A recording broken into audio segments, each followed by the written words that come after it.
welcome sa Timbuk Pure Hospital. Nakalas na kayo? Okay na? Alright, so welcome sa Timbuk Pure Hospital. House Rules Hospital. Yep, take it. And then, admin area siya dito. So the good thing sa hospital, from a maintenance perspective is yung mechanical deck namin and electrical room, nakahilera sila para nakatulog. Kasi wala nagbibenta ng mga barbecue sa labas na malayan. Nakatuhog siya, di ba? So, galing sa baba, kung may repairs or may kailangan kang paakyat baba ng mga piping, mechanical wise or electrical, then pwede sila accessible. Just a simple perspective. So parang ang kagandahan na ito. So kung kailangan may short ka ng electrical breakers dito, pwede kang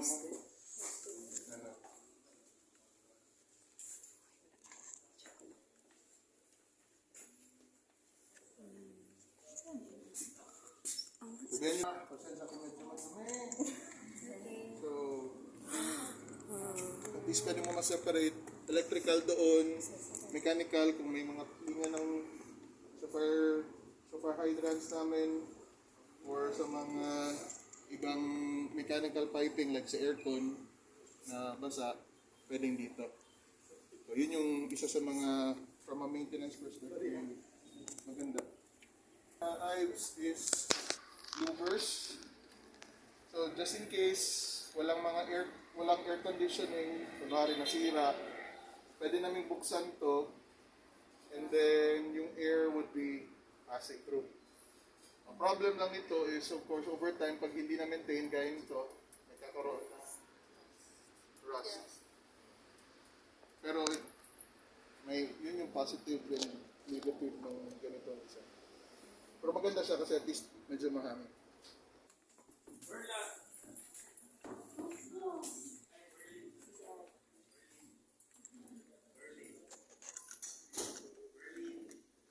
Tapos may mga CR. Common yan lahat. May tatlong type ng CR. May doklak na disabled. Disabled. So yung sa disabled, unlike sa iba, of course, meron siyang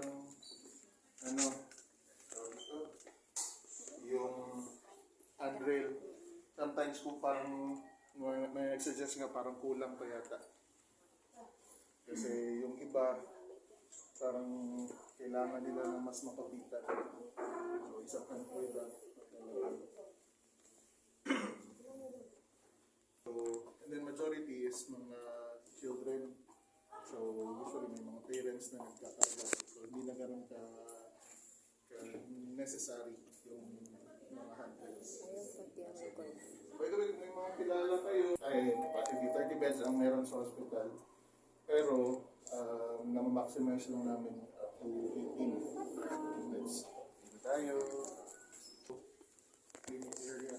So, ginawa namin nag-dedicate sa ortho because nandito na yung x-ray, laboratory, and physical therapy area. So we'll go to each areas, pero at least concentrated lang ortho ka. Yung cleft naman is nasa ground floor. You will see that later.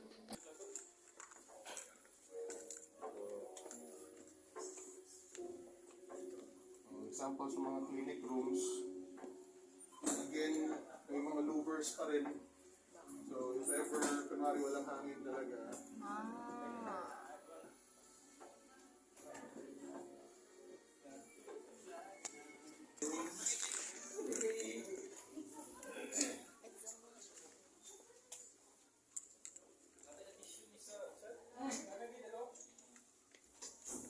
ang isa na room is with chairs lang, pero dedication.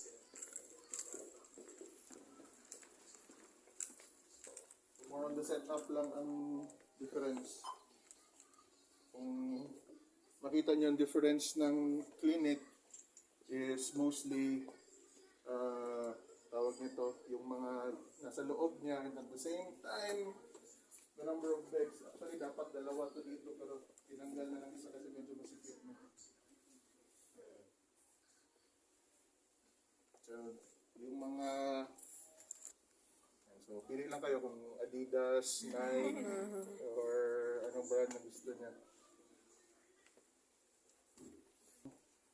Ano dyan? Luis room.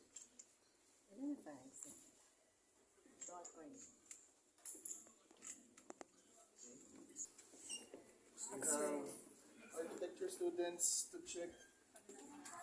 There, alright. Dito si Ma'am Janine. Sa x-ray. Oh, pwede kayo pumasok. Pero tayo bawal na lumabas. Medyo ko.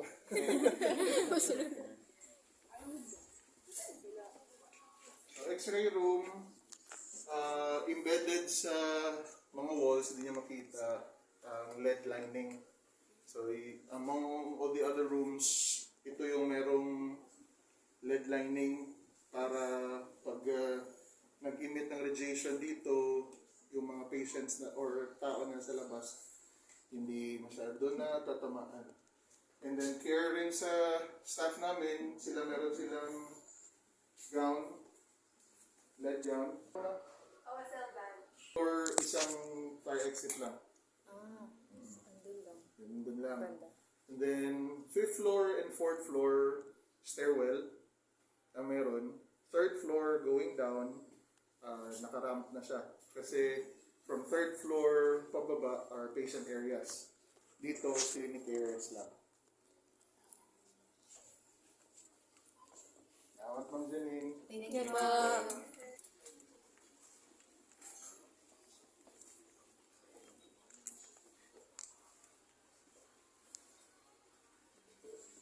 Storage area lang yan, hindi yan office. Tapos ito, laboratory. So, pwede tayong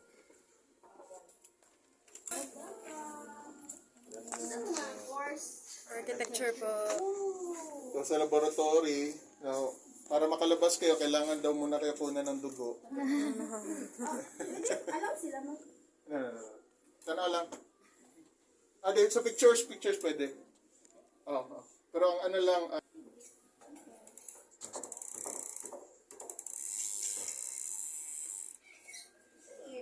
third year po. Nante kasi yung nag-apple. Para sa taas yung nag-apple. Area. Hi, Ma'am Jane. Physical therapy. Oh. Hi, Ma'am Jane. Hi, Ma'am. First, sila. Physical therapy. So, this is our PT area, physical therapy area. So, all encompassing from pre-surgery to post-surgery rehab. Pinakita ni Kibo Cure. Here is mostly for children.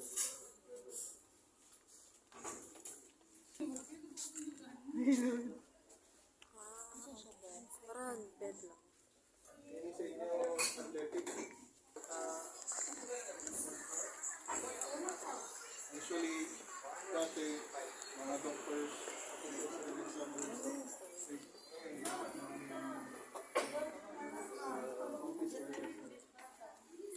Gawin.